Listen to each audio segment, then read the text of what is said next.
Most people at some stage in their life get to a point where something happens in such a traumatic way or such an abrupt way, or their life gets turned upside down in such a harsh way that they're forced to turn inward. They're forced to seek an invisible source of guidance, whether it's within themselves, whether it's through the portal of a religion or some kind of culture that facilitates looking inward more. Everyone gets to a point in their life where they actually don't have the answers. They get to a point where the problems they're facing are so obscure and difficult that they have to turn inward. They have to ask for an invisible kind of guidance, whether they call it the divine or God or whatever. Everyone gets to that point. Some people don't turn inward. Some people just suffer through it and eventually work through it and come out the other side. But for a lot of people, this is a catalyst for them to seek an invisible kind of guidance. And this isn't something that's very popular at the moment in Western society, I wouldn't say. It's not something that people like to talk about because it almost feels like giving up. It feels like you're kind of tricking yourself into believing that you're getting some kind of help that's not actually there. Either people take that approach or people take the approach of, I understand enough to know that everything is the divine. So why would I seek this invisible source of it as if it's not already me? Some people will say that. Some people will say that everything is the divine. There's nothing that's not the divine. So why would I look to seek something which is already there? And it's a great point, and I understand why people have this argument, but I'm going to try and explain why we should seek an invisible kind of guidance. And you don't need to term it as God if that's not a word that you like, or you don't have to look at this as being in a religious context. This is for anyone. This is a universal way of getting some assistance, because as human beings, we're limited. We don't know everything. We make mistakes all the time. And to have this invisible kind of guidance, this divine guidance, is so powerful. It's genuinely life-changing. And the way that I like to explain it is it's a bit like the human body. Every part of the human body makes up the body. It is the body. So my finger is part of my body, but I wouldn't say that the finger is the body. I would just say it's part of it because it's independent. I can move it independently. However, I'm the one that is deciding how I'm moving it. So I'm the one that's in control of my finger. My finger doesn't just run around and do what it wants to do. I'm the one that keeps it away from things that are going to harm it. I'm the one that uses it in the best and appropriate way as far as I know. So I'm in control of my finger, but my finger is intimately part of the rest of my body. It is the body. And if you were to look at the divine and the human being, you could look at it in a similar way. The human being is divine. We are a manifestation of this energy, this invisible source of energy that I'm talking about. It's quite visible. We are part of it. We are a manifestation of that invisible energy.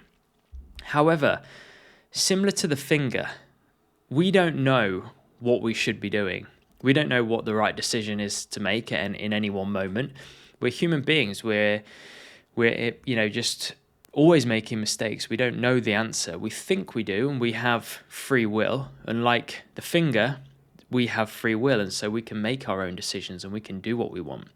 But imagine if you were to give your finger total free will. If you were to take away your own conscious, will away from the finger and allow it to do what it wants to do. With its limited consciousness and the fact that it can't see the whole picture, it doesn't know what's safe and what isn't safe, it would get itself in all sorts of trouble. You'd probably end up losing your finger. And if you were to look at the human being like that, in a way, we're kind of doing that. We've got free will, and that is a gift, and that is beautiful. But we make so many mistakes because we are limited. We don't use the divine part of ourselves. We don't give over our free will to a higher power, you could say. And so what I mean when I talk to people and say that, you should ask for guidance, you should unlock this divine guidance within you, I'm really saying that your free will is nice but it gets you in trouble. You don't know where you should be or what you should be doing. You don't know really what your purpose is, or if you do, it changes in a few years' time.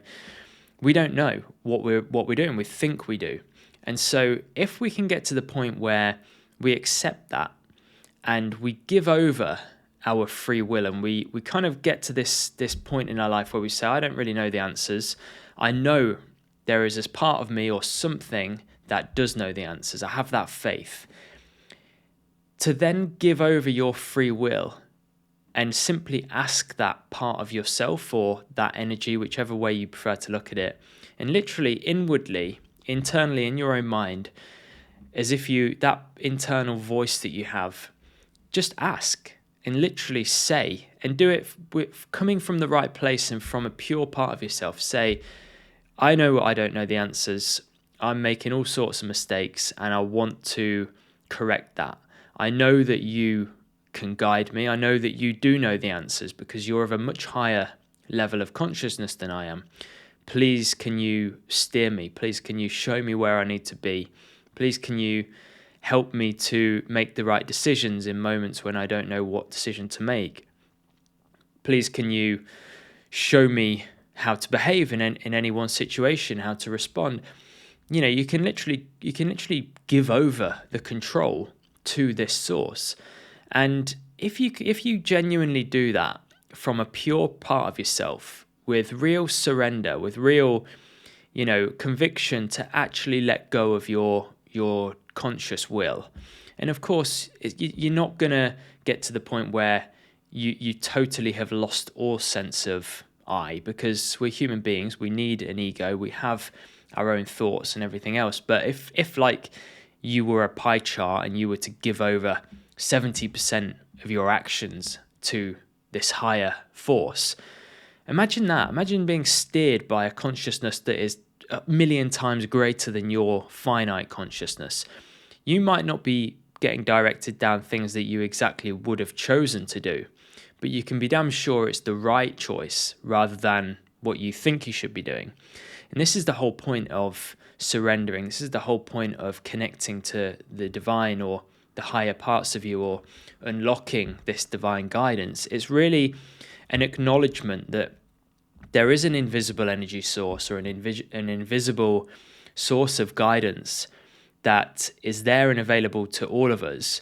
And if we actually ask it to help us, if we actually give over our own wants and needs and desires and allow this energy to direct us and steer us where we need to go and where we need to be, we will get assistance. And I've got absolute certainty about this because I've had experience of it many, many times.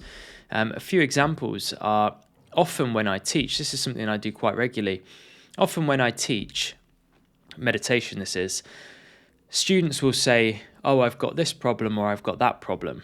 And there was one occasion where I had a student, she lived, I won't actually say where she lived because it might be obvious who it was, but we used to meet up over Zoom online, and she was telling me how this person who she used to have a relationship with kept popping into her mind every single time she went to meditate. It was really distracting her, really disturbing her practice. She couldn't get into it. This thought and this name kept appearing every time she sat down. And she said, what do you think I should do about it? And as she was telling me what was going on, in my own mind, I was asking for guidance. I was saying, I'm a human being. I don't know what the right answer is, really. I could logically think through some things that might help her, but I don't know the absolute answer. I don't know the one thing that's going to fix this. And so as she was telling me, I was asking, because I kind of came to, I understood quite quickly that it was a complex problem. And the answer that came to me, well, I connected to the divine and I said, please, can you help me? Please, can you let me know exactly what it is that she needs, work through me and allow me to be a tool for you to help her. And this is another thing. It's allowing yourself to be a tool rather than thinking that you're special for having divine guidance. It's acknowledging that you're just a postman for this knowledge, or you're just a postman for this energy to work through. So I did that. I asked for the divine to assist me and let me know what it is that she needs. And as I asked, within a couple of seconds, it just landed. And I almost felt it land in my chest. It landed totally differently to a normal, thinking mind kind of thought. It landed packaged up with the knowing that it was the exact thing that she needed. I can't explain how it felt other than that I felt it more in the chest, and it came packaged with a knowing that this was the right thing that she needed. There was no ifs or buts. I knew that if she did this, it would sort her problem out. And it was very simple. Normally these things are, if you get guidance like this. It was to offer the problem that she had up to her own source of guidance. I mean, it's the same source of guidance, but in her own way. She was quite open in a spiritual way. And so I said to her, what you need to do is when you sit down to meditate and this name appears and this picture in your mind appears and it starts to distract you, as soon as it happens, internally, just say, because she had a connection with this higher power as well, I said, please ask to offer this problem up. Say that you don't know how to manage it. It's beyond you, but you want to be able to meditate. Please, can you take away this problem I'm facing?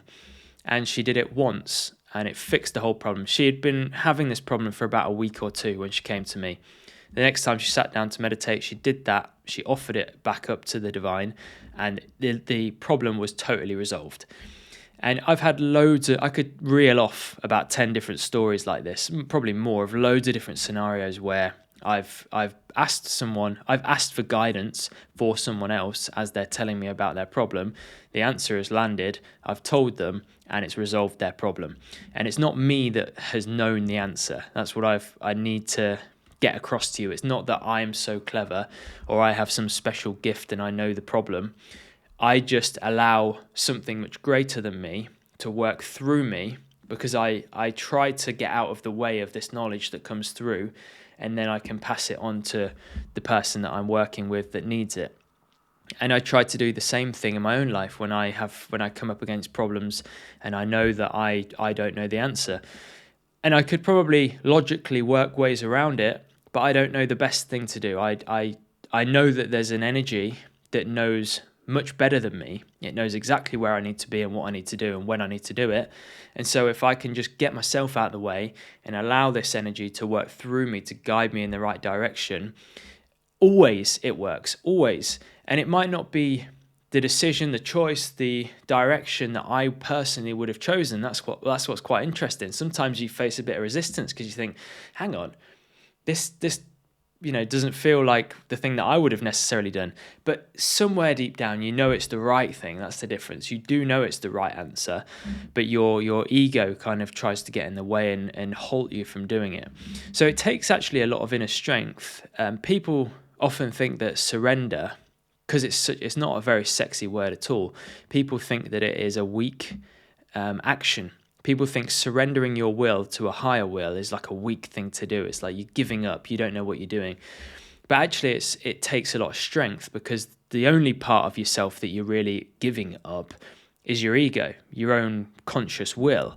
And that will fight. That doesn't want you to give itself up. So you will feel a bit of resistance. So it actually takes a lot of strength to act in accordance to surrender. So I hope this video is helpful for you. If you're someone that is interested in connecting more with the divine, if you're someone who doesn't really understand it or wants to know more about it, I hope the video has been useful for you. Ultimately, you just need to ask. You just need to get yourself out the way and actually allow this divine consciousness, which is always there, to work through you. And it will, if you do it in a pure way, with pure intentions and a genuine surrender and a genuine kind of interest in allowing this thing to work through you, it will. So I wish you all the best. Please let me know how you get on in the comments, and I'll see you on the next video.